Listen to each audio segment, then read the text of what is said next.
To. Okay na to.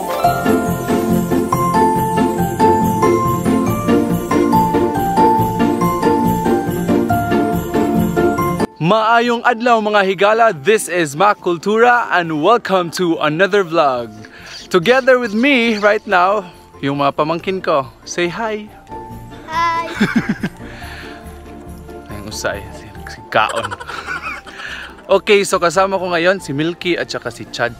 Okay, so yung gagawin po namin sa hapong ito ay maghahanap kami ng Christmas tree o yung kahoy na pwedeng gawing pang Christmas tree. Actually guys, taon-taon ginagawa ko yung paghahanap ng Christmas tree, yung kahoy na gagawing pang Christmas tree, because kapag bibili ako ng pang Christmas tree o yung Christmas tree, medyo mahal. Tapos kapag medyo matangkad yung Christmas tree, mas lalong mahal. Kaya yung ginawa ko, maghahanap na lang ako ng totoong kahoy, tapos yun yung kukunin ko at saka i-decorate ko sa bahay. So yung hahanapin nating mga kahoy is ano talaga siya, yung parang Christmas tree, yung parang triangle ba. Kadalasang kinukuha namin na kahoy is parang ganito, kasi yung dahon nito is naglalast siya hanggang New Year yung dahon nito, or maybe mga 2 weeks. So ito yung dahon na usually kinukuha namin. Wala man kaming pine trees dito, so hindi uso yung pine trees, hindi bagyo ito, so be resourceful na lang tayo.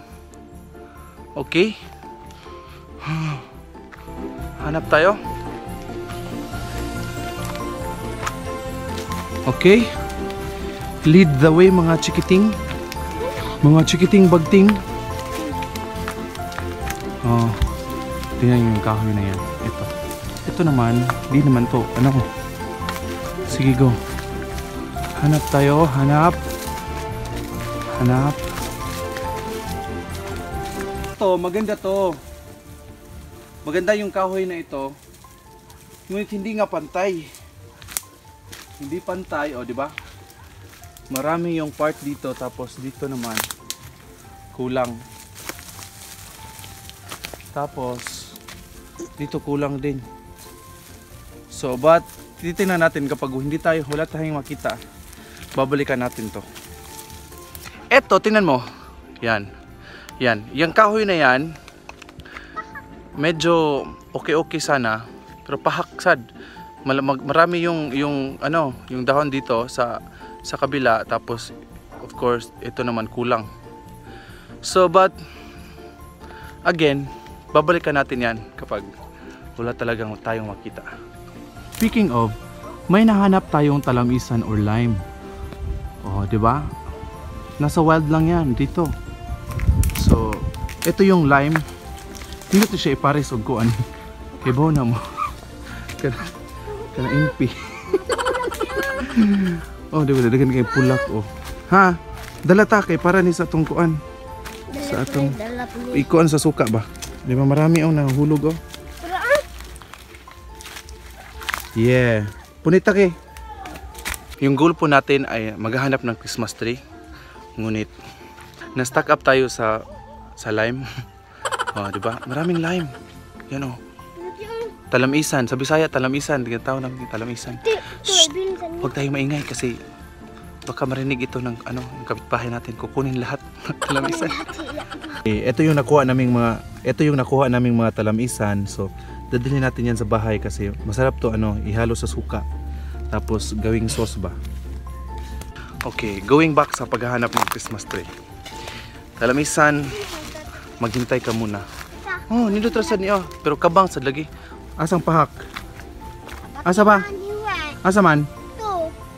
Asa ito? Ito daw pahak gihapon lagi. So hindi po siya perfect. So hanap pa tayo ng iba. Yan, maganda yan. Tingnan nyo, maganda yung puno na yan kasi pa Christmas tree na siya, right? So yan yung napag-desisyon na nakukunin kasi pa triangle naman siya oh. There. So may nahanap na po kaming Christmas tree. So yung kinuha namin ay again 3 puno. Tapos amo siyang giusa. So inisa namin para magmukha talaga siyang Christmas tree. So yan yung hinawakan ni Chad. There. So nagmukha siya siyang kasi kapag kukunin lang namin yung isa, kabang, yung tipantay. So dadalhin natin ito sa bahay. My Christmas tree! Pasko, Pasko! Merry Christmas! Okay. So yun, yung Christmas tree natin. Kukuha tayo ng lata kasi yun yung paglalagyan natin. Tapos lagyan natin ng mga bato-bato. So nakahanap na tayo ng lata. Ito yung paglalagyan natin. Tapos i-arrange natin ito para para pantay ba. Okay? So yun. Ito. Okay na to. Tingnan natin. Yun. Perfect. Tapos lagyan natin to ng mga decorations, mga Christmas balls at garlands. So lalagyan natin ng bato ito sa ilalim para sturdy siya. Okay.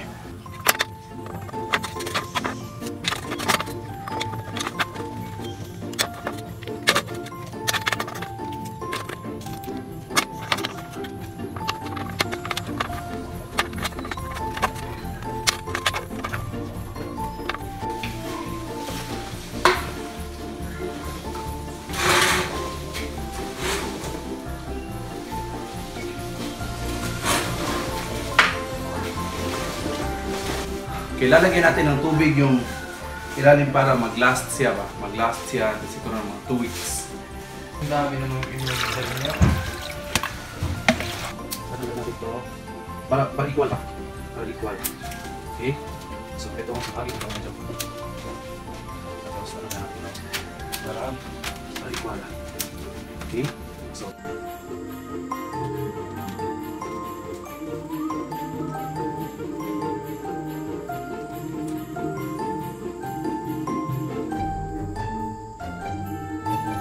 okay, so yan. Lalagyan na lang natin ngayon ng mga series lights. So, yun yung kulang. So, series lights there. Okay, so of course, hindi makakalimutan natin yung mga gifts. Ilalagay natin ito under the Christmas tree. Yan.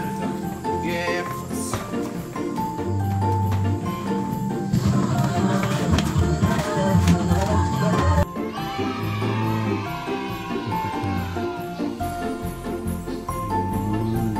Christmas tree, tapos na yung Christmas tree. Oh, diba? So, comment down below kung ano yung masasuggest ninyo na gagawin pa natin for Christmas. Kasi gagawin natin ito. So, thank you so much for watching my vlog. See you next vlog. Bye-bye!